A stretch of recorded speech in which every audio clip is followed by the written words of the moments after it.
1968, a time travel novel by Robert P. Fitton.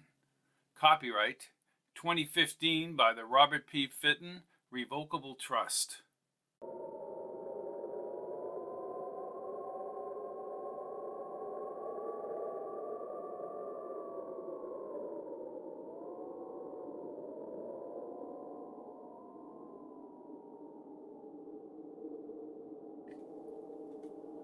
"1968, a time travel novel by Robert P. Fitton." Chapter 1. 6:22 p.m., December 20th, 1992. The past followed Greg like a haunting spirit, inundating and controlling his life. His bizarre outbursts and vague references to his youth in Pennsylvania were now making Caroline uneasy. He rambled, gestured wildly, and referred to things he had never mentioned to her. When he ordered another bottle of champagne, she feigned a trip to the restroom. She thrust the butt of her hands into the restroom door and entered the cooler room. Her heels clicked against the tiles, and then she paced. He wanted to visit the fortune teller in the restaurant's main room. Maybe pacifying him would ease his inner pain and lift his mood. 3 years ago, she had married a cheerful, outgoing guy with a quick wit and sense of humor, not the glum and depressed man ranting back at the table. A promising evening of elegant dining and heading into town to the symphony had now collapsed because of Greg's borderline behavior. How could just a few glasses of champagne make him so boisterous and self-deprecating? During their time together, he had never indicated, even when drunk, that something traumatic had occurred back in high school. Caroline wanted to make things right for her husband. Her long black hair fell over her silky red evening dress. Even buying the dress now seemed a wasted effort. Her stomach wrenched with the realization that her husband might be hiding something important. Whether she brought him back home or to the symphony, she would at least have to find the source of his problems. She wiped the liquid rose-scented soap in her hands and ran the icy water over her skin. Then she dried her hands with the paper towels. With a precarious nudge, she opened the restroom door. The sounds of banging dishes and low-level conversation returned. Greg stared into a half-filled champagne glass, his gray hair highlighted by the wavy firelight. She crossed the room deliberately, determined to remain upbeat, yet she clenched her fists all the way to the table. "Greg, you said you wanted to see that clairvoyant before we catch the train." His head snapped to the right, and his dark eyes were heavy behind his glasses. "You mean the gypsy?" "Gypsy, right." She sat down slowly. The bayberry candles softened the atmosphere with an inviting yellow flickering flame and a soft sweetness in the air. But the liquor on his breath permeated the table area. His wide jaw dropped, and he shook his head as he peered mournfully through his silver-rimmed glasses. "Greg, what's wrong?" His thin mouth twisted like an unraveling knot. "I don't want to talk about it." "All right. By the way, my parents called, and we're all squared away for Christmas in Michigan. Ben wants to visit Aunt Amy's grave." He tapped his fingers incessantly on the white linen tablecloth as his leg thumped below. Then he swished the bubbling amber champagne around the chilled glass. "You don't understand, Lina. This is an anniversary for me." "Anniversary of what?" "December 20th, 1968, the date of my accident." "What accident?" Again, the champagne's rising gold effervescence captivated him. "I started the day with the sharpest of reflexes and with 2 good eyes." Caroline leaned forward, her round face tensed as she squinted. Greg, your bad eye, you said it was congenital." Greg had the panic of a man about to have the taut gallows rope draped around his smooth-skinned neck. "No, it's time I told you, Lina. December 20th, 1968 at 4:41 p.m. I went crashing into the backboard during a high school basketball game. Well, you never told me that. She held his sweaty hand. That was Paul Revere High School, right? He slurred his words and he had a distant ambiance in his eyes, as if he were really back in 1968. Yeah, Reedsville, Pennsylvania, on the Emmitsburg River. I was a good basketball player, Lina. I didn't bother with college after the accident. I just drifted into construction out here. Then I got my real estate license when I was 30. Wasn't the way I wanted my life to go.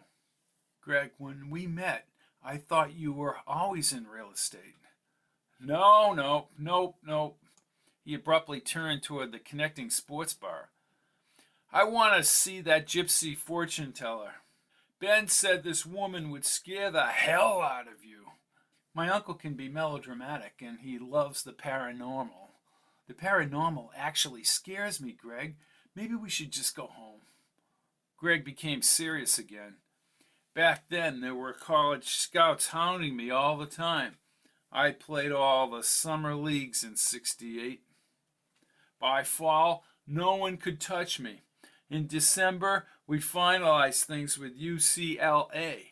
I was signed by UCLA, Lina. Who cares about all that? I want to hear my good fortune from that gypsy. Caroline squeezed his huge hand. Honey, this is awful. I had no idea that it all ended right there in that old high school gym at the top of the hill. Next morning when I came to in the hospital, I knew right then and there it was all over. Maybe we should just go home. I don't know when I first started hanging around Marco St. Germain. My big opportunity to become a man. See how much I could drink? He slowly removed his glasses and placed them on the table. Then he rubbed his eyes and spoke slowly. Marco is serving time for murder at SCI Huntington in Pennsylvania. I was right next to him when he did it. You what? We were just riding around town and smashing pumpkins on the streets. Halloween pranks. But we were going 60 miles an hour on the high school hill. Marco targeted Merle Kiefer because Merle Kiefer knew that Marco was dealing drugs. He killed Merle Kiefer, Caroline. I was the one who testified against Marco. He put on his glasses and stood abruptly, rocking the chair against the wall. Caroline rounded the table and pressed her hand against his graying hair. She put her arm around his cotton shirt and escorted him into the coat room. Greg paid the attendant and then retrieved their coats. She took his arm again and he looked toward the bar corridor. We can go home and make a nice fire and... Nah, I want to know the future. As they entered the smoky lounge, a jazz band played atop a hazy blue-lit stage near the bar, and a few couples danced across the parquet floor. But Caroline slowed and stopped when a white-haired woman, reading tarot cards on a candle-lit green felt table, raised her deep-set magnetic eyes. In the haze, Greg pivoted around the bar patrons. He swayed with the music, laughing as he grabbed Caroline and spun her forward. This is great! Ben says that other worlds and spirits are right out there. Caroline tried to avoid the gypsy's penetrating eyes. Your uncle would drop his life savings if this gypsy here could get it to pay off for him in the 6th race, Caroline. Are you saying Ben has a gambling problem? Yeah, problem is he can't win. I hope Ben does win it big. He looped his arm around her as they strolled closer to the stage until they were precariously close to the woman. A jolt surged through Caroline's stomach. The frosty-haired old woman set multicolored tarot cards on the table. Her placid raven eyes ignited as she stood and pointed her shaky finger at them. Why is she pointing at us, Greg? I don't know, the old bat. She'll hear you. At the sight of the gypsy's waxed and wrinkled face, Caroline recoiled behind him. The woman lowered her hand, slowly stepped down to the rug, and with an almost painful gait, she shuffled toward them. What the hell's going on here? A cooling breeze, accompanied by a foul odor, furrowed Caroline's hair. The gypsy's skin appeared deathly gray. She spoke with a husky, thick foreign accent and raised her crooked index finger toward Greg. Go home. Do not go to the city. Stay away from those forces that are lurking in the shadows behind your control. Why did you tell me to go home? Your life is in danger. Caroline cringed as she clutched her husband's arm. The old lady turned but did not go back to the table. Instead, she squeezed into a narrow paneled hall near the kitchen. Greg broke free and chased her as Caroline trailed behind. He caught the old woman near the exit sign as she prepared, without a coat or a hat, to leave the building. Why? Why is my life in danger? Caroline stopped behind him and clung to the stainless steel food racks as the lady raised her head ever so slowly. Her cold eyes reflected an intense inner turmoil, and her gruff voice added to her unworldly demeanor. One more time I will say, you must go home. If you do not go home, you will never reach your destination. I hear wonderful music and I see the lights of the city. But there is evil there. Evil pursues you. She shuddered as if she were trying to expel some inner demons and closed her eyes as her voice reverberated into the hall. But this future does not have to be. Go home now, before it's too late. I don't understand. Evil? What is it you see? Why should I fear going to the symphony? How can my life be in danger? Immutable forces that form the rivers of fate. She rolled her eyes to the whites. I sense these forces of evil. Evil. My mind, it travels through the wakes that are left behind by evil. Beware, young man. The rivers of fate are converging on your very soul. With that, she pushed the metal door bar and trundled under the glowing red exit sign into the snowy parking lot. Then she simply blended into the storm. Caroline, her mouth dry and hanging open, rushed to her taller husband. My God! Well, I'll second that, said Greg, still looking outside. Greg, get me home right now. Greg's face flattened. The falling snow oddly transfixed him. Then he faced her. If we go home now, Caroline, we'll always wonder about tonight. Who cares? I don't even want to go out in the parking lot, Greg. That woman, she gets paid to scare people. He took her hand, but as they walked outside, Caroline shivered uncontrollably. Greg, his breath steamy as he spoke, embraced her as they reached his Volvo. He popped the locks with his remote and again panned the parking lot, but the woman had slipped away. They got in the car and he started the engine. I hear what you're saying, Greg, said Caroline. If we don't go to Chicago, we'll always believe that what she said was true. But why take the chance?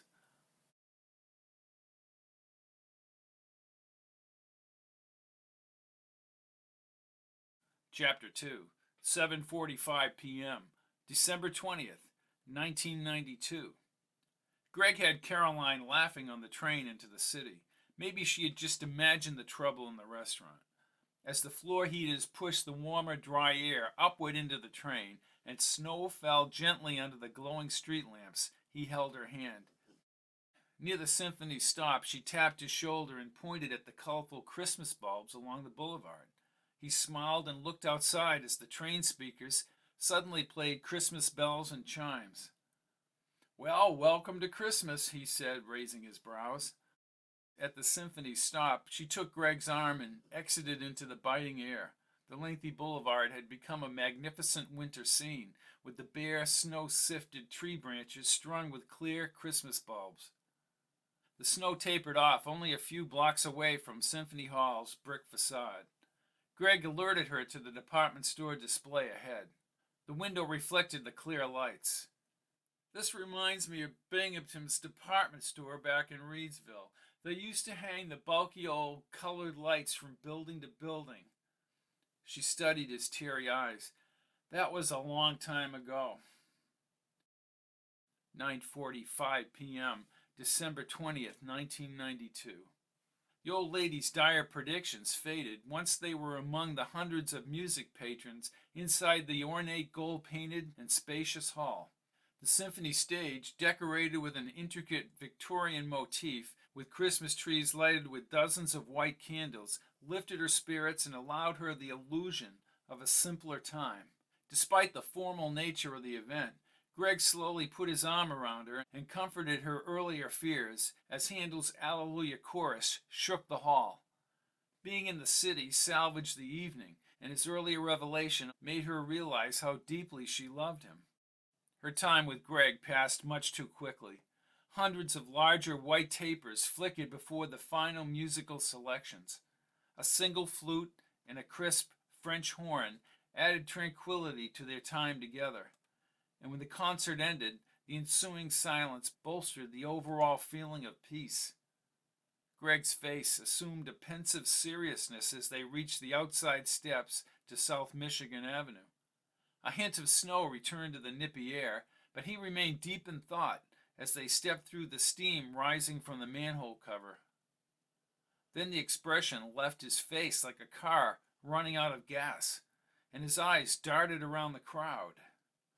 "Lina, we need to get out of here right now."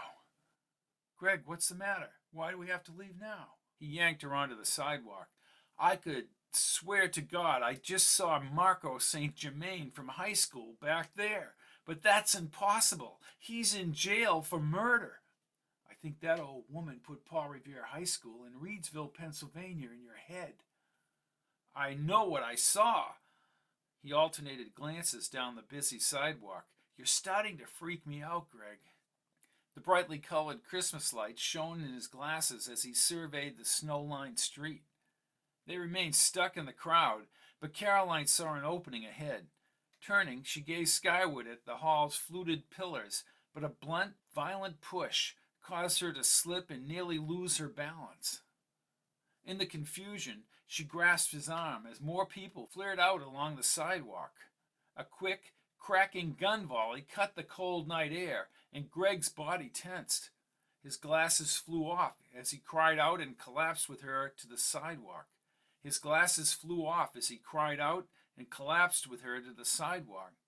15 feet away, an unshaven, balding man with beady black eyes thrust the smoking steel barrel of a small revolver into the night. He sneered at her momentarily, fanned the gun, and everyone scattered. Then he leaped onto the wet pavement and fled down the boulevard. Caroline's fingers sunk into the spongy wetness of her husband's bloodied white shirt. "Greg," she said in almost a whisper, and then lost control. "Greg, they've killed my husband! They've killed my husband!" Emotions raced ahead of her perceptions. 2 men appeared from the crowd, bent down and loosened Greg's collar. The gawking assemblage formed a large circle around them as several other men pushed them back and cautioned the onlookers to give Greg some air. Over the shortwave, she heard that an ambulance was en route from Mercy Hospital. She closed her eyes and thought back to the old woman's warning in the restaurant. Why had this Marco St. Germain come back to shoot Greg?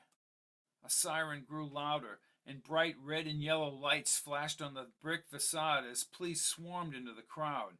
Blasting handheld radios crackled and echoed through the Symphony Hall sculptured pillars. 2 EMTs in white uniforms placed Greg's motionless body on a stretcher, hooked up a number of tubes, and lifted him into the red and white ambulance. A husky, buzz-cut police officer in a blue vest helped her inside.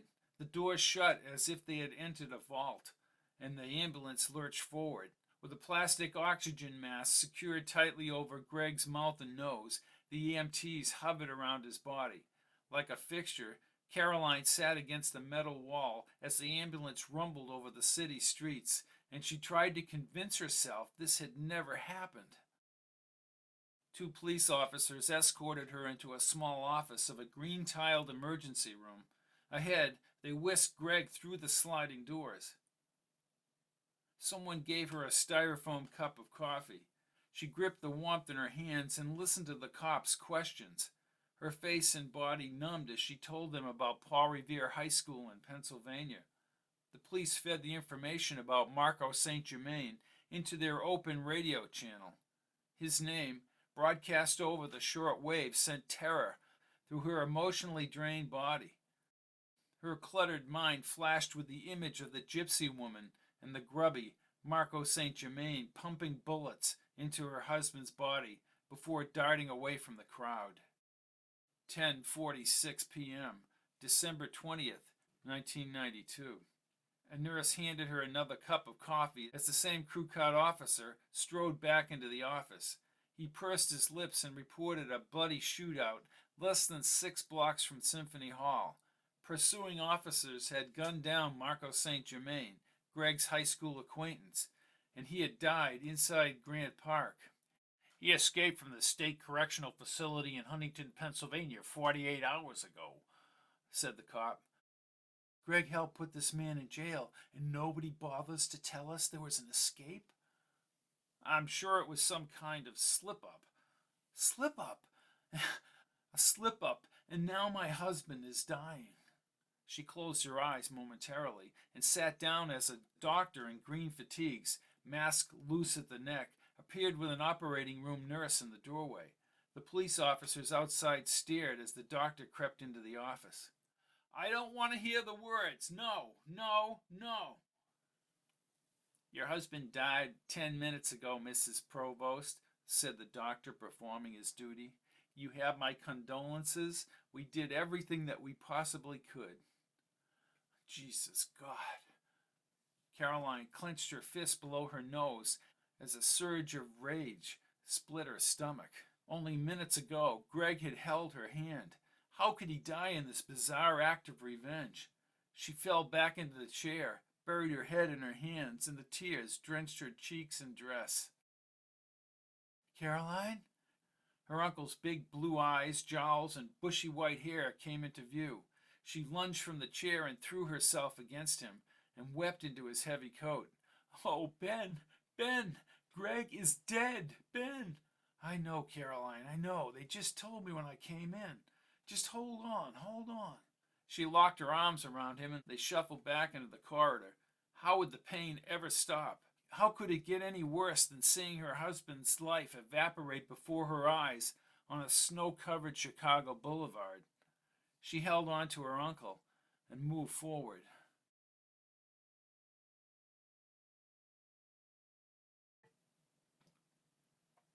Chapter 3. 6 months after Greg's murder, the sadness persisted.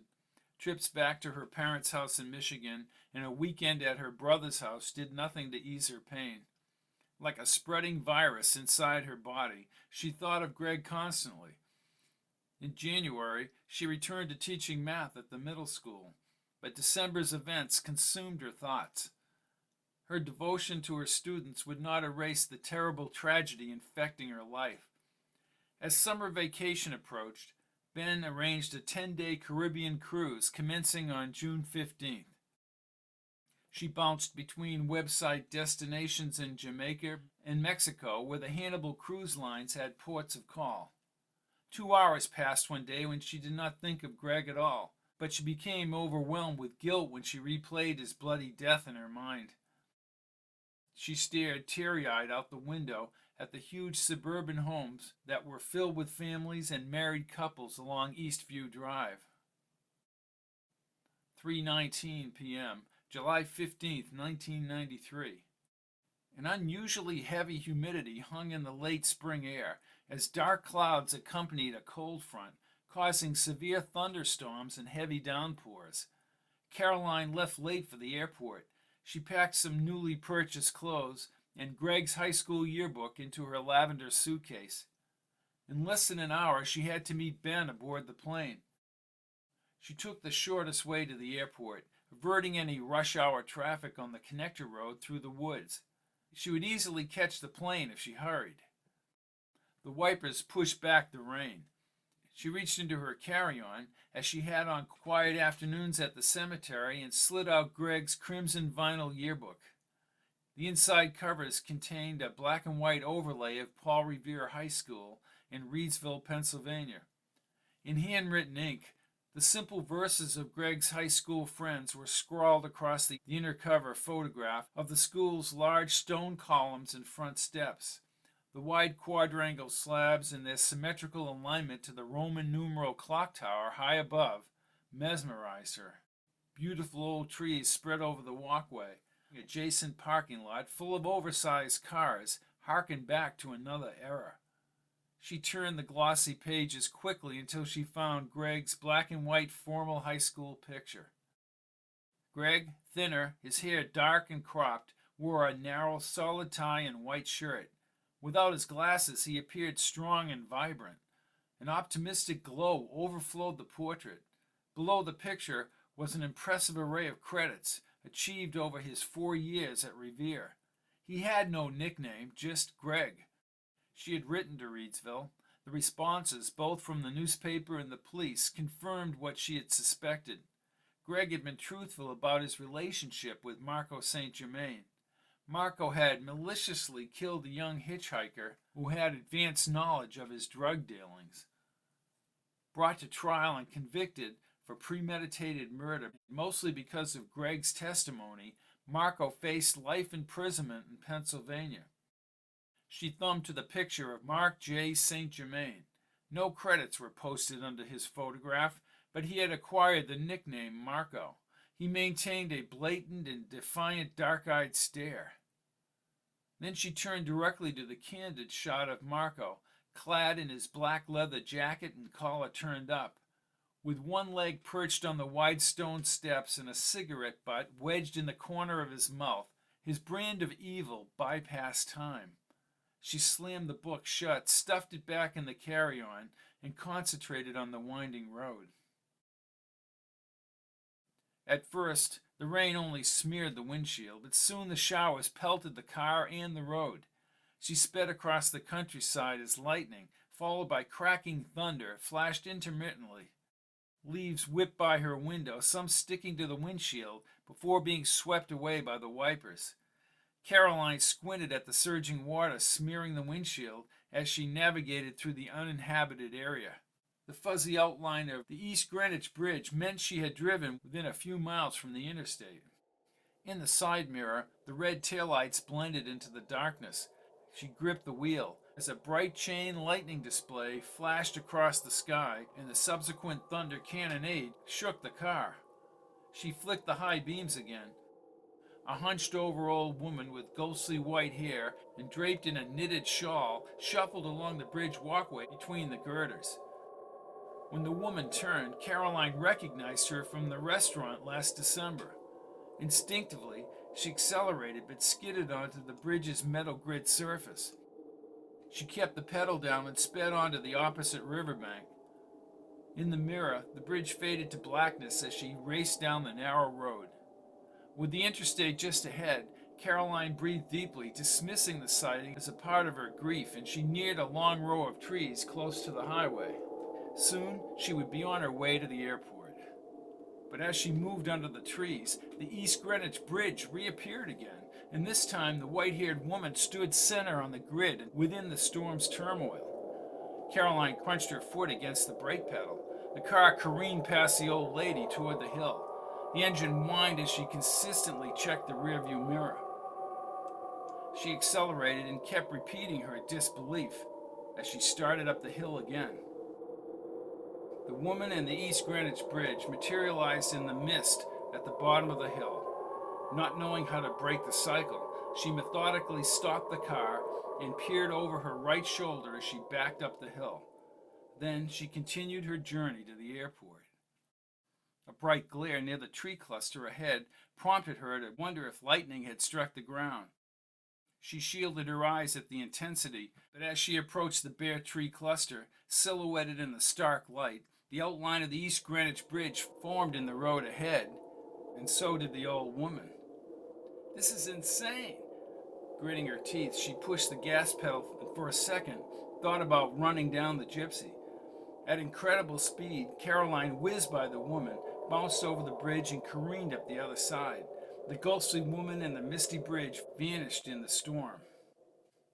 She nodded when the green interstate signs, white letters reflected in the headlights. The delay might cause her to miss the plane, but at least the nightmare had ended. Cars zoomed down the highway as she signaled and veered up the ramp. She peered over her shoulder, but as she turned and prepared to merge onto the interstate, the East Greenwich Bridge materialized. Her car rolled forward. Through the swishing wipers, the sight of the gypsy's cold eyes frazzled Caroline's already frayed nerves. She raised her hands to her mouth, and then she pulled at the door handle. In the mirror, the old lady floated as if she were buoyant on the ocean. Caroline slammed her foot against the pedal, revving the engine, but she remained on the bridge. The rain tapped a persistent drumbeat against the car roof, and the wipers accompanied the cadence. She bashed the steering wheel. The woman's ghostly form appeared at the side door. In unison, the electronic locks popped up. Caroline clawed at the door handle, but it loosened and then fell into her hand. A chilling air and the outside crack of thunder followed the gypsy into the car. No, no! I am aware of your problem. She had the same heavy accent. Her clothing and hair were dry. Why are you in my car? Do you prefer that I leave your life the way it is? I don't understand. How is this possible? This can't be happening. I don't believe you're real. I assure you, Caroline, that you only see a snippet of reality. Caroline jabbed her finger. You knew that Greg was going to die last December, and I don't know why you are out here in the middle of nowhere and why I keep coming back to this bridge. You have returned to where you need to be. Don't talk in riddles. I want to know why this is happening. It is not necessary that you know. I have asked you a question. Would you prefer to leave your life the way it is? Are you talking about Greg being dead? I am aware of the flow of change all around us. Then she paused and folded her hands as she looked upward. What is all around us? Other realities twisting and turning as is in nature. Vast whirlpools of existence, like a mighty river flowing from the source. Only you can choose, Caroline. Only you can choose to become part of these primordial forces. I still don't understand. It is you who can become the catalyst, the agent of change, neatly stitching the fabric of time. You, Caroline, can annihilate the present. You can maneuver these forces and prevent your husband's untimely death. No, that is impossible. Greg is dead. How did you know Greg was going to die? I am a part of these forces, the unseen forces that are all around you. You knew Marco Saint Germain, didn't you? You cannot understand. I am one with forces beyond your comprehension. I gather the energies for you, Caroline. But you must be the catalyst. I will return to nothingness, but you will participate. You cannot begin to understand. I am one with the forces beyond your comprehension. I can gather the energies for you, Caroline, but you must be the catalyst. I will return to nothingness, but you will participate. But you knew Greg was going to die, and I miss my husband. Do you understand? If you had listened, your husband would be alive now. No more delay. Board the plane with your uncle, but understand the implications of your actions from this moment onward by boarding that plane. Caroline, overwhelmed and confused, shielded her eyes to the same blinding light she had seen only a few minutes before in the tree cluster. Breathing carefully, she attempted to compose herself, but when she opened her eyes, the woman had vanished. She twisted toward the rear window. "Where are you?" She gripped the wheel, but as she crossed the bridge, she sensed, like that night in the restaurant, that she had entered another realm. All the way up the hill, as she glanced in the mirror, she sensed forces beyond her control.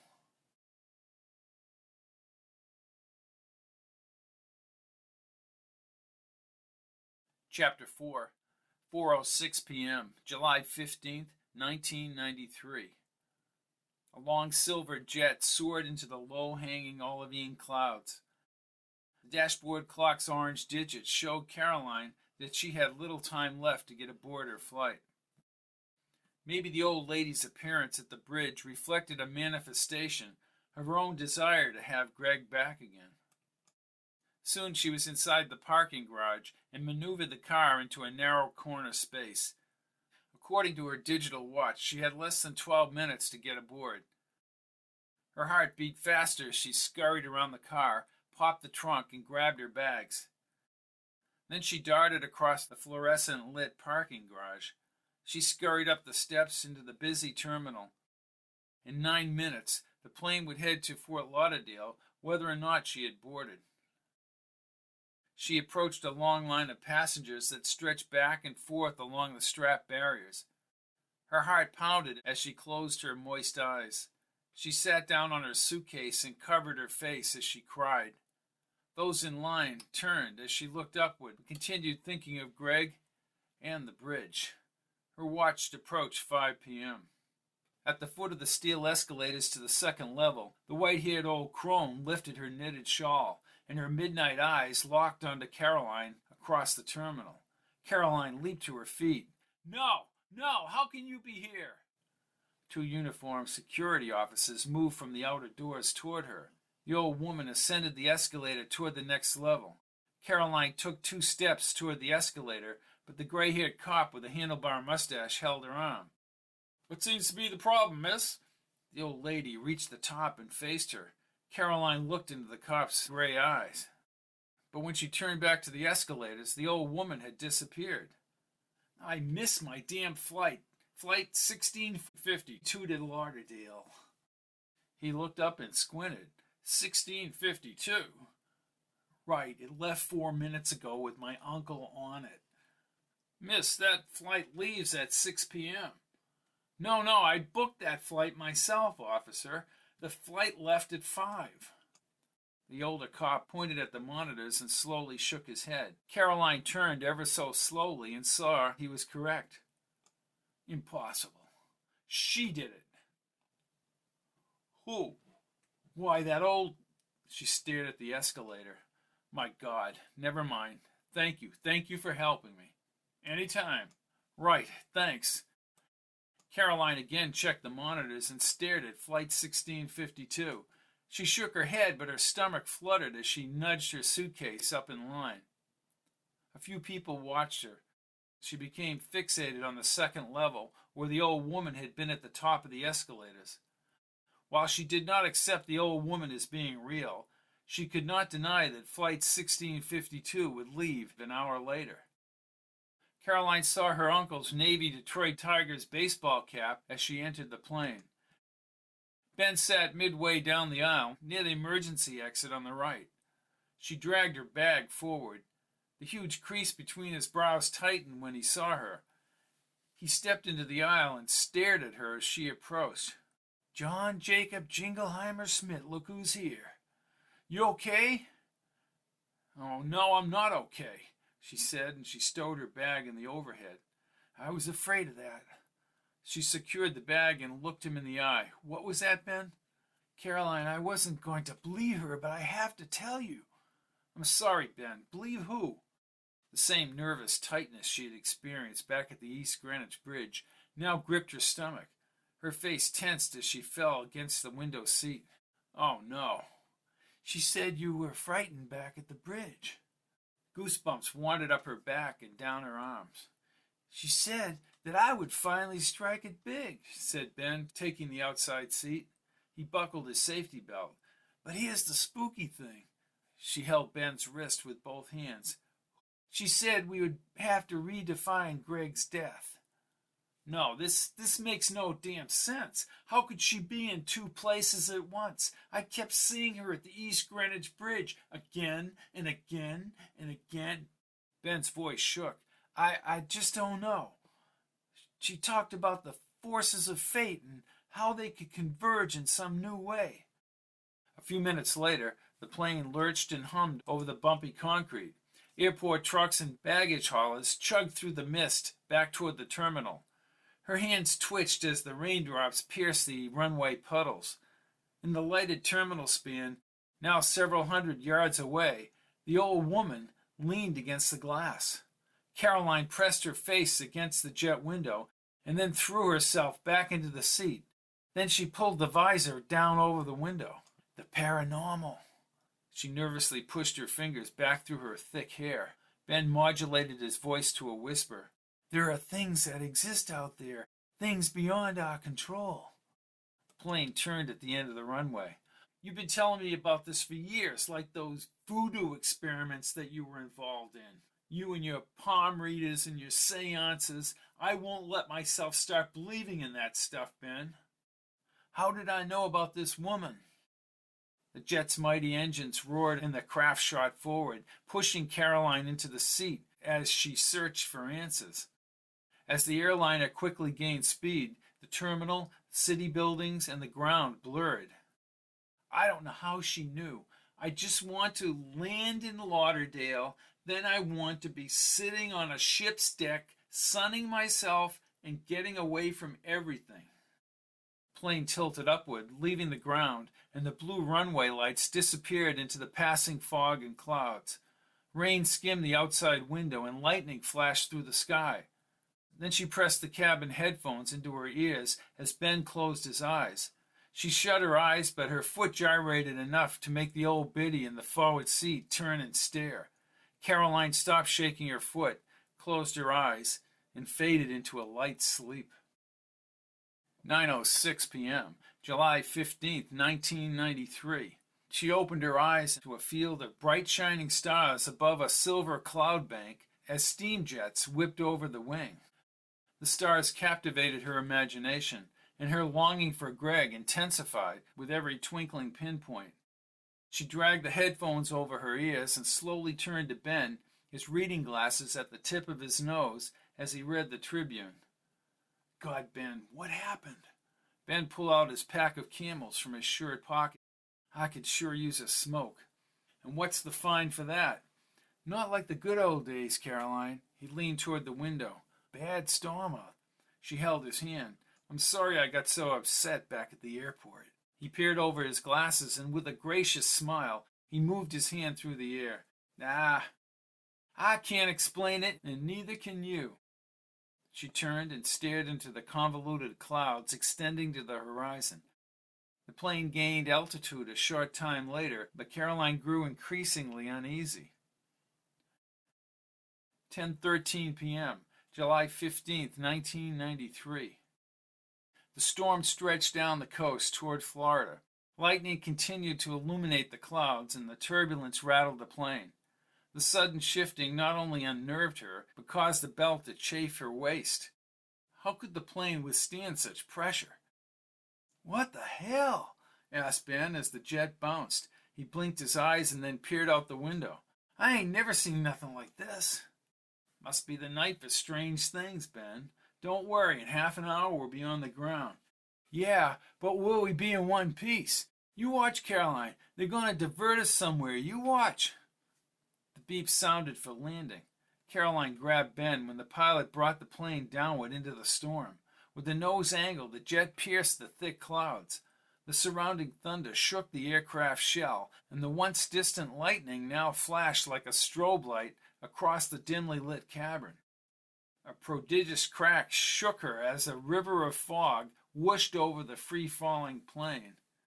Ben, he knows what he's doing. The plane's angle and the rapid acceleration jammed her against the seat. Her face flattened and blood pushed into her eyes. She could not move her arms, nor could she speak. Even looking over toward Ben proved impossible. When breathing became untenable, she lost consciousness. The pilot's clear voice on the intercom awoke her. Her face and arms ached as if she had exercised. She looked up at the overhead speaker and pushed back her scattered hair. "We are out of the turbulence and anticipate a smooth flight into the city." Well, I thought we were goners, said Ben. I really did. Are you all right, Ben? She asked, putting her hand on his wrist. Remind me to make train reservations on the way back. I have to use the restroom. Well, be my guest. Caroline unbuckled her seatbelt and stepped by her uncle. The plane casually sustained an altitude just above the clouds. She steadied herself on the seats and moved to the rear. Two people in faded jeans were already in line. The man had unwashed long blonde hair, sideburns, and a jersey with colors twisted into the fabric. His girlfriend, hair equally as unkempt, wore a scruffy green army jacket. Caroline folded her arms and waited to use the restroom. Bummer, said the man, his eyelids heavy as he looked up at her. Yeah, bummer, replied Caroline. His girlfriend went in the restroom first. Reebok? He asked, staring at her sneakers. Reebok? What are those, some kind of astronaut sneakers? Oh, real funny. Then he reached over, lifting up her wrist. Annoyed, she quickly retracted her hand, but the man seemed perplexed. Hey, that watch is weird. No hands, like some kind of countdown clock. You with NASA? No, I'm not with NASA. How come we got the space race with the Russians anyways? They're people too. What? He dragged a pack of cigarettes from his shirt pocket. Then a yellow flame shot up from a small plastic lighter. I just told my uncle he could be fined for smoking on the plane. Hey man, what are you, some kind of Gestapo? A white-haired man with a crew cut emerged from the adjacent restroom. The long-haired guy exhaled, slid by the man, and disappeared behind the door. A few seconds later, the woman in the army jacket opened the adjacent restroom door, and she too became fascinated by Caroline's LED watch. Don't you start, said Caroline as she moved into the restroom. Caroline splashed the cold water over her face. Her eyes reflected the fatigue from a rough flight. She removed a tissue and wiped her eyes as the pilot came over the intercom again. "Ladies and gentlemen, we're on our final approach to Philadelphia." Her green eyes flared open as she turned to the tiny perforated ceiling speaker. Philadelphia? "We apologize for any inconvenience on this flight. Outside weather conditions are clear and the air temperature is 52 degrees. Caroline checked her watch. 9:15 a.m., September 30th, 1993. She fell back against the stainless sink. Then she threw the paper towel toward the waste container and pushed open the door. Ben approached with a bewildered expression on his face. He opened his mouth several times to speak. Ben, what the hell's going on here? The pilot asked everyone to take their seats while the plane landed. Ben had tears in his eyes and shook his head. Caroline, what does your watch say? She looked at her watch again. Ben, it says September 30th, 1968. 1968? Are you sure? Asked Ben. Yeah. I just saw a newspaper too, Caroline, that read September 30th, 1968. People are reading magazines for September and October of 68. I saw this Time magazine about law and order problems in 1968. Why are we in Philadelphia? She altered reality. Somehow she sent us back in time. Don't you see? Oh, bull, said Caroline, shaking her head. Unable to believe Ben, she stumbled down the aisle and leaned over to view the reading material. The flight attendant approached her. Miss, we'll be landing if you will take your seat. The date. What's today's date? Asked Caroline. Why, today is the 30th. Caroline stared as she slowly backtracked down the aisle. Then she faced Ben and dropped back into the seat. Ben buckled her seatbelt. As the plane pitched downward, she stuck her cheek against the cold window glass as her uncle held her wrist. Correct me if I'm wrong, Caroline, but isn't Greg's hometown Reedsville about 60 or 70 miles from Philadelphia? Caroline slowly nodded, intrigued by the streetlights and the plazas below. How can we be back in time, Ben? Come on. Ben took out his Camels and struck a match to his cigarette. His eyes opened wide, but she said nothing. We are here for one reason, Caroline, to prevent Greg's accident. He was hurt sometime in December of 1968, correct? December 20th. Don't you see? You have a chance, but more than that, Greg has a chance, not only for his career, but for his life. If we can help him get away from that creep Saint Germain. I think this whole thing is quite impossible. Ben exhaled. If he doesn't hang around Saint Germain and doesn't implicate him in the hitchhiker's death, there'd be no motive for revenge. This is insane, Ben. As the plane maneuvered toward the final approach, she panned the city lights to the horizon. Images of the black and white yearbook pictures moved like ocean waves through her thoughts, captivating her with the notion of Greg being miraculously alive 60 or 70 miles inland.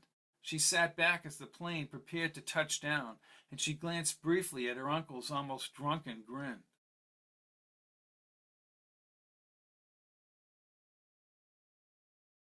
Chapter 5. Caroline awakened on the humming, smoke-filled Greyhound, but her early elation about seeing Greg turned into a cautious hesitation. How would she assimilate into the culture, or explain anything to this 17-year-old kid? She smiled at Ben, his fluffy gray head pressed against a small pink pillow as he slept. Since leaving Philadelphia, the bus rumbled down the interstate through the mountain gaps and the tunnels before diverting onto the state road to Reedsville.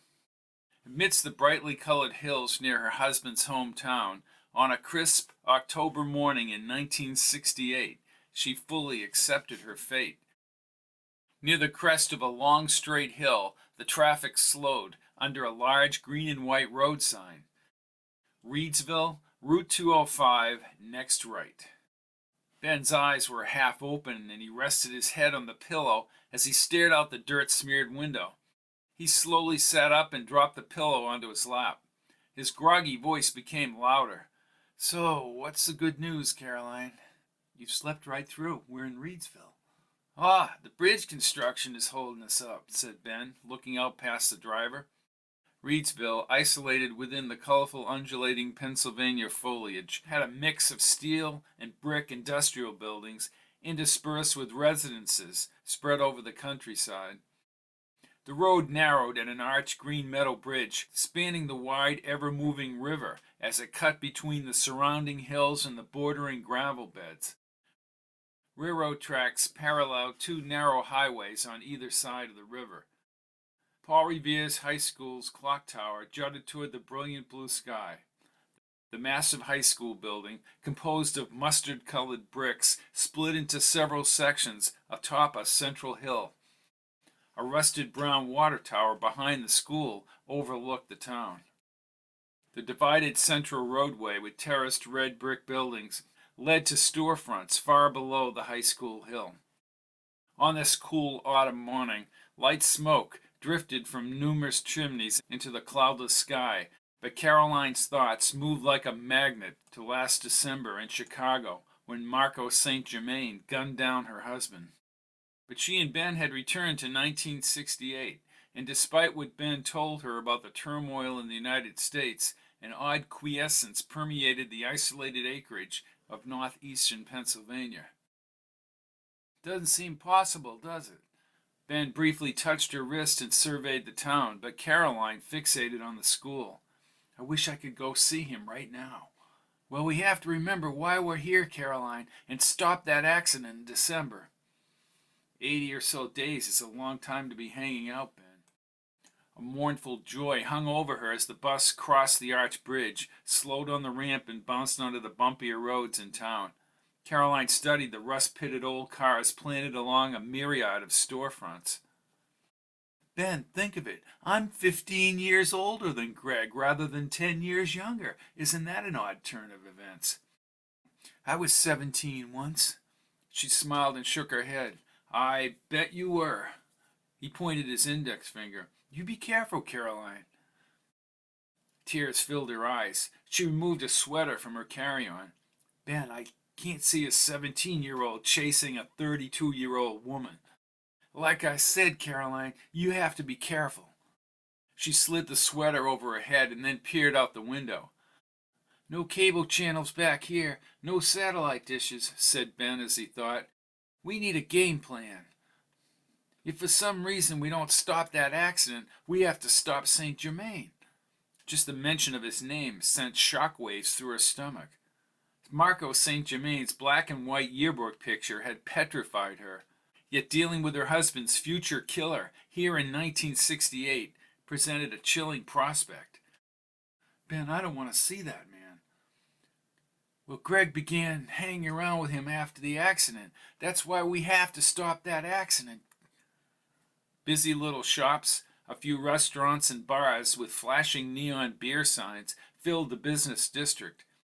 In this time, people were driving less and walking more. Despite being enthralled with the town, she suddenly realized their predicament. Okay, Ben, how do you propose we actually live here? I think you said we had about $160. We have no place to stay, no food, and no visible means of support. Yeah, so what's the problem? He raised his gray eyebrows and smiled broadly. What's the problem? What's the problem? How do we survive here? I have a tiger by the tail. Old Benny has everything under control. I've been thinking about it all the way from Philly, except when I slept. It's all very simple. She exited the bus slowly into the cooler air of a time period before she was born. Drifting fireplace smoke filled the area as behemoth cars rumbled along the road and a few noisy trucks headed for the highway. You want your coat? Asked Ben as he pulled a light windbreaker over his head. No, I'm okay. Ben said nothing as they inched around the concrete terminal, but she slowed and stopped within the cobblestone turnaround. Parked cars and empty spaces littered the long sloping Main Street road. Houses and three-decker apartments lined the side roads. The clock tower's bold black numerals were prominent even at this distance. An occasional steam burst or smoke from a roofing vent twisted into the crisp air. The familiar yearbook quadrangle, diagonal and gray from below, opened toward the front steps of the high school. A youthful Greg existed in that very building. How could she ever tell him what had happened? She waited in the Sunoco gas station next to a bar room and watched the attendants pumping gas into the large cars. They were giving away free drinking glasses with a fill-up. Ben opened the garage door and smiled broadly at her. Do you know they're giving away free wildlife glasses, Caroline? Ben, we're all set. Our troubles are over. Why do I think our troubles are just beginning? Look, I talked to this guy. In the bar? We're all set. Her acidic stomach made her twist and turn as they trudged up the sidewalk. The cold wind, like an evil spirit off the river, ruffled her hair. Ben pointed to a 4-story brick building. A pink neon sign flashed out the big house every few seconds. She grabbed Ben by the arm. Ben, what in God's name is this? Trust me, Caroline, you'll love it. Oh, dear Lord. The old man with clumps of white hair handed him a key once Ben thrust several bills in his face. He said something to Ben and pointed up the stairs. Room 850. She smiled and then laughed nervously as she moved up the creaky stairway.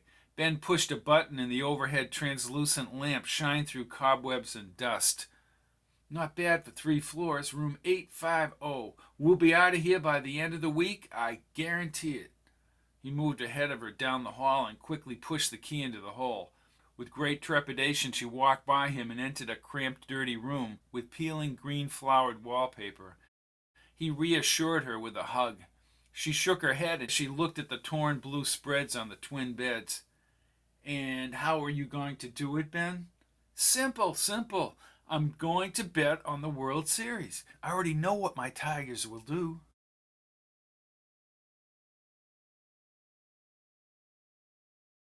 Chapter 6. Caroline's stomach wrenched as she crunched the leaves on the cracked sidewalk concrete. The clock tower's sharp shadows separated the quadrangle into geometric shades of darkness passing across the midday sun. Worn yellow bricks surrounded the embedded green pane windows, reflecting the silver sky. The linear slate roof and the oxidized copper gutters capped the humongous school's three wings. At an alcove bus station across the street, she positioned herself on a cold stone bench. The wind rustled her hair and chilled her ears. She kept her hands in her pockets.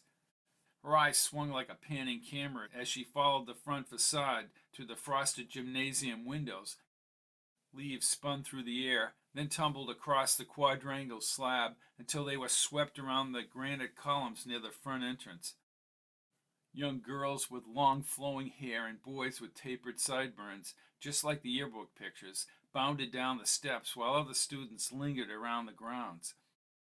Knowing Greg walked the corridors inside the massive school sent confusing thoughts through her head. Maybe he would burst through the outside doors. As she stood, she realized he would not even recognize her, nor would he even understand the pending December accident. She warmed her hands in her pockets again as she crossed the road. School buses arrived along the gymnasium doors in the lot to the right. More leaves spiraled upward on the windswept hill as she tiptoed up the stone stairs and stepped onto the quadrangle slab. It was as if she had been dropped inside Greg's yearbook pictures. She stopped below the front steps and then faced the faded green doors. Then she climbed more stairs and held the cold door handle. She gazed inside the window as a set of inner doors abruptly opened, revealing an expansive mosaic foyer. Two giggling teenage girls exited and the doors closed slowly. The girls scurried down the stairs. Fearful, Caroline raised her hands to her mouth and positioned herself against the door. She breathed rapidly and stared at the steady traffic pulse across the arched bridge in the valley. A lightheadedness ushered in panic. She scampered down the stairs and jaunted across the quadrangle as the city bus engine grew louder. Circling around in front of the bus, Caroline pulled herself inside. She fell into the seat and closed her eyes. The bus rocked forward and dipped down the hill. She pressed her face against the cold glass. The school, with Greg somewhere inside, rose high as the bus descended the hill. Her heart fluttered as she attempted to control her accelerated breathing. Maybe she should have entered the building, but going inside meant seeing her dead husband alive again. At the bottom of the hill, she dropped a couple of dimes into the chrome slot next to the driver and exited the bus. Binghamton's department store, a stretch of glass window displays and a white brick facade, enveloped an entire block. The bricks surrounded a soft pink neon store sign. Many years into the future, Greg had alluded to the store in their final minutes together in Chicago. Her light coat and jeans mixed into a collage of colorful fall leaves in the background, mannequins and deep-colored sweaters inside the display. Returning to 1968 confounded her as she stared inside the window. Then she headed for the aluminum frame entrance. She pushed gently on the glass, opening the door to a plethora of perfume aromas, sweet candies, and a rich food smell that carried across the spacious store. Glass counters and display cases like bulwarks formed a symmetrical maze. Almost like a museum, Doric columns rose upward to ornate gold moldings and a towering white ceiling. An operator-controlled elevator system emptied passengers near the jewelry department. She crossed the grainy floor panels, but was cognizant that Greg worked here part-time. As she passed the men's dress shirts stacked on shelves, she realized that Binghamton's might be an easier place to meet Greg. She asked one of the clerks, a sharp woman with dyed black hair, where she could apply for a job. "My dear," said the little woman as she pointed to the elevator across the store, "you take the elevator to the 3rd floor. The office is directly across from the elevators. You ask any of the girls up there and they'll help you." As she approached the open elevator, a well-dressed man in a tailored suit and a paisley red tie sat on a small stool in the corner. He had bright brown eyes, a quick smile, and he stood when he saw her in the opening. "Yes, miss, what floor may I take you to?" "3rd floor, please." "You're applying for a job." Caroline smiled for the first time since she had walked through the front doors. Then she nodded as he closed the slotted doors. I've worked here for 27 years. I've seen 'em come and I've seen 'em go. I'm sure you have, Mr. Gill. Well, Gill, I want to see if I can work in this fine establishment. The outer door is closed. Gill pushed down a chrome lever in the corner and the car started upward. Through the wire mesh window, the first floor disappeared into darkness. Ever worked in a store before? I can't say that I have.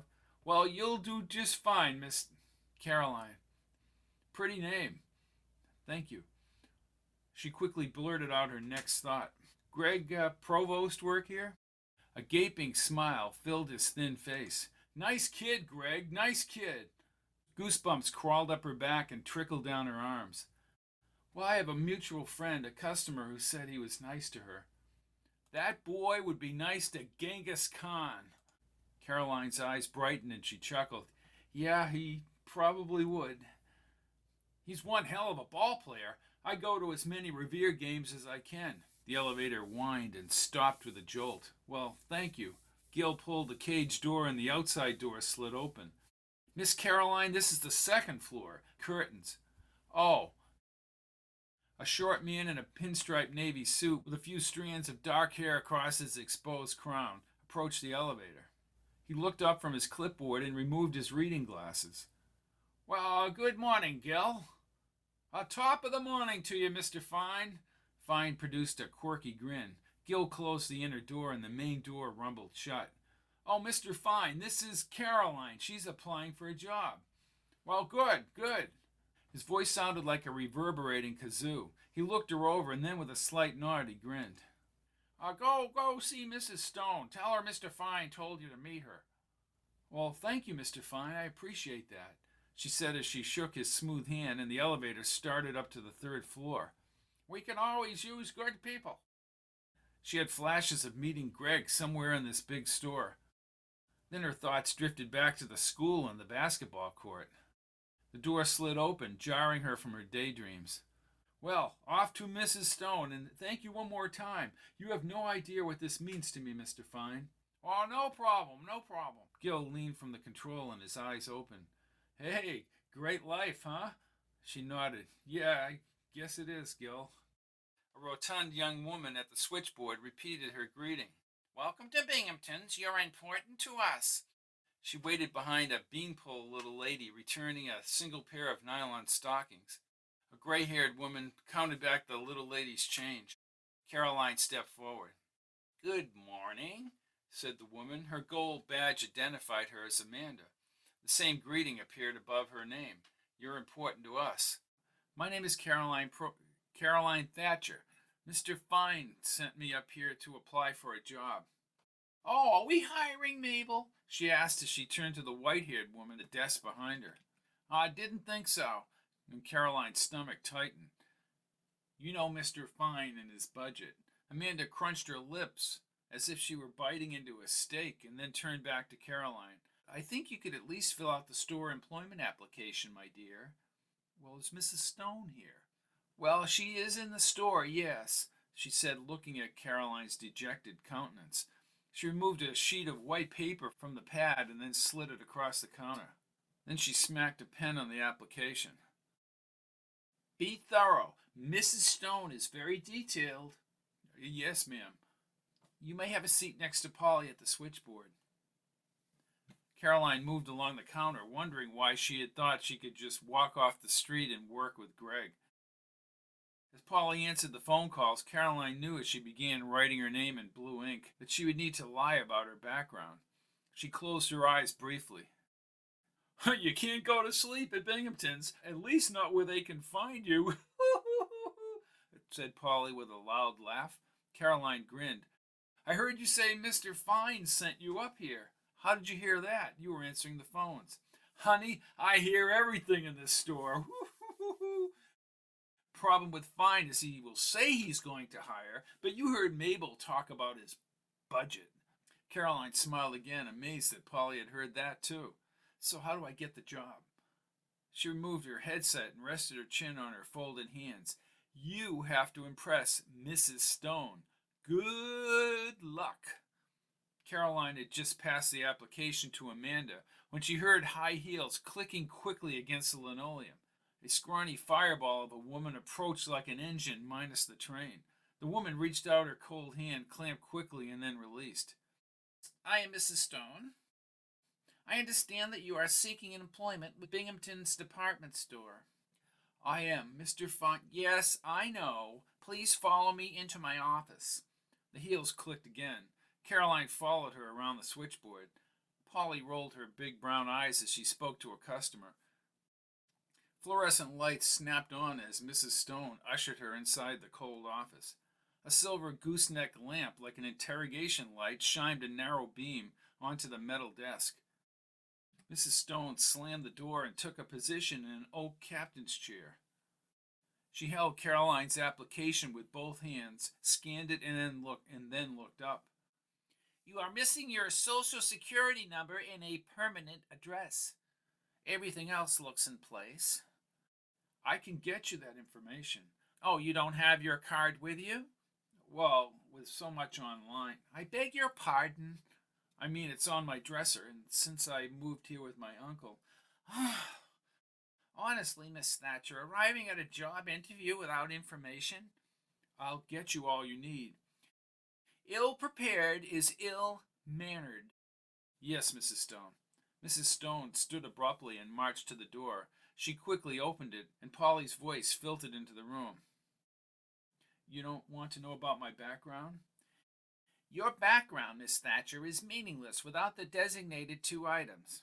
Section 4, items 5 and 6. Her eyes filled. I am so sorry. Mrs. Stone nodded as she walked back across the floor. The heels clattered again. Caroline said goodbye to Polly and trudged to the elevator. The upper wall dial showed that the elevator had passed the 2nd floor. She jabbed the button and shook her head. A few seconds later, the elevator light filled the glass window. The inner cage opened and Gil, now sporting a white rose in his lapel, slid open the outer door. His smile fell away as she entered the car. Once the car started downward, he held her wrist. You need to accentuate the positive, Caroline. What's positive about that cold fish? Ah, you met Mrs. Stone. He slowed the elevator at the 1st floor and faced her. You know, when you keep thinking something good will happen, it will. Gil, you're an optimist. Remember what I said? Thank you. He opened the cage and the outer door. Again, the store aromas filled the car. Caroline walked briskly along the jewelry cases and toward the front doors. But from behind, she heard Gil call out, Great life, huh? She smiled but had no idea how she would fill in items 5 and 6 on Mrs. Stone's application. Being with Greg would have been wonderful, yet there would be other opportunities to connect with him. In the cold hall, Caroline heard Ben laugh as she jammed the key in the hotel door. She nudged the door open. In the tungsten light, Ben sat amidst a prodigious pile of cash. Well, welcome back, he said in a high voice. You ready to find another place now? Ben, what have you done? She asked, standing over him. Money flew like leaves above the high school onto the faded oriental rug. He used the sofa arm to pull himself up.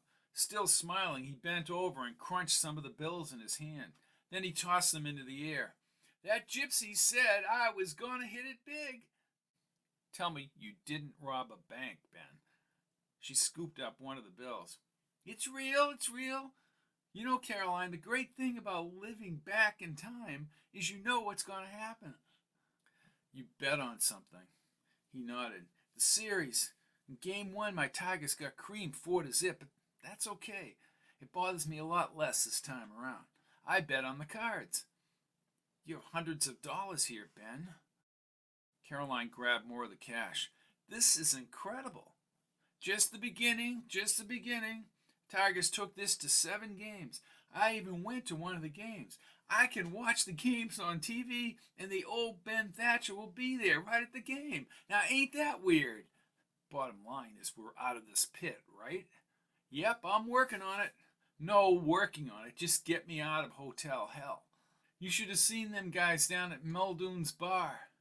They all sat there with their mouths hanging open, Caroline. Even Mickey congratulated me. Mickey? Yeah, the owner. Mickey Muldoon, said Caroline, grinning. I love it. The guys want me back there for the rest of the games. NBC is broadcasting the whole series. Who did you bet with? Asked Caroline, but she quickly shook her head. Never mind, I don't want to know. Ben squinted and pointed at her. And where have you been? Oh, I tried to get a job, but well, can't do much without a social security card and a list of past employers. Ben stroked his chin and slowly nodded. You don't have to work. I wanted to work with Greg. I see. Okay, I can get the card and the other. Ben, how can you do that? You're taking a big chance. Ah, there are guys in Muldoon's who'll do anything for a price. What's so special about this place where Greg works? She removed her coat and draped it over the chair. Binghamton's, 3 floors and a basement surrounded by ornate woodwork, Ben, and towering columns. I stood there just marveling at the mechanical registers with their large keys and their spring-activated drawers. As I wandered around, I said, this is really 1968. Meeting Greg at the store isn't such a bad idea. We have to befriend him so we can truly stop that accident. Oh, I'll befriend him all right. After all, he is my husband. Oh, not yet he ain't. Well, he will be, and I have a theory about love anyways. Oh, what's that? He asked as he gathered up the bills. It's simple. People who are destined to be together, doesn't matter how, when, or why, when 2 people are slated to be together, there's nothing that can stop them from falling in love. Ben wrapped an elastic around one of the stack of bills. So let me get this right. God sits up there and he looks down through this big glass on the floor. And then, like little tinker toys, he just links people up. Exactly. You have to be careful. He pointed his finger. We still don't know what this whole thing means. We just have to stop Greg from crashing into that backboard. Oh, he'll never play in that game if I have my way. I'll get you what you need, Caroline, and Greg will be far away from that game and the backboard.